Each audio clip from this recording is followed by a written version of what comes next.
So with everyone talking about the bird flu, we wanted to dig a little deeper here. So let's bring in ABC News medical correspondent Dr. Darian Sutton and ABC's Alexis Christoforous on how this all affects your food bills. Good morning, guys. Thank you so much for being here. So Dr. Darian, let's start with you because there have been at least 68 confirmed cases of human bird flu, right? What should we know about this? Just to bring everyone up to the same level, because many don't understand the gravity of this. So avian influenza is a cousin of the typical flu that we see every year, the flu that's crowding out hospitals right now. The difference is that avian influenza is infecting animals, and right now it's very good at it. Many health experts are calling this a global pandemic of animals. It refers to 100 different species of birds and a range of mammals, including, of course, our food sources, which include dairy cattle, as well as millions of chickens that have been culled or euthanized, which are one of the reasons why we're seeing this rise in prices. Now, a key note here that translates from what we're seeing to our individual risk is that there's been no sign of human-to-human transmission, no sign of this being contagious, which is that factor that leads to outbreaks. Now, that is something we're closely watching, and that's why we don't have to be frightened,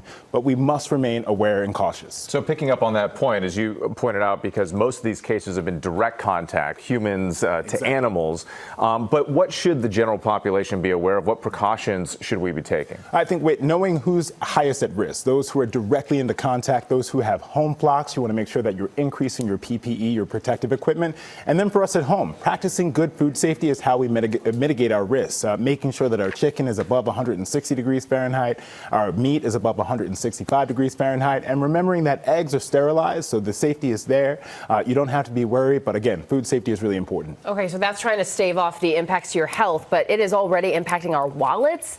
Alexis, the price that we're paying for a carton of eggs has skyrocketed, and it's not just at the grocery that people are feeling this. Yeah, if you're lucky enough to find eggs at your grocery store, we're getting sticker shock. All this ongoing outbreak is now causing a big supply shortage. It's pushed the price of eggs to a record high. The price of eggs up 53% in just the past year. Wow. The average is now $4.95 for a dozen eggs.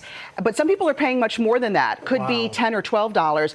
We also know Easter's just a few weeks away, so demand's going to rise there, and they're expecting egg prices to rise another 20% by the end of this year. My God, it makes you want to get your own chickens for all of this. And some people are doing that. And some people are doing that, but there are also these egg alternatives, and people are getting really creative. They are. Now, we've seen some restaurants charge surcharges like Waffle House per egg. Others are looking for these eggs alternatives. I spoke with the company founder of Just Eggs. They're a vegan-based, plant-based company, and they're saying the sales are through the roof, up 5 times in January versus a year ago, and now they're ramping up production.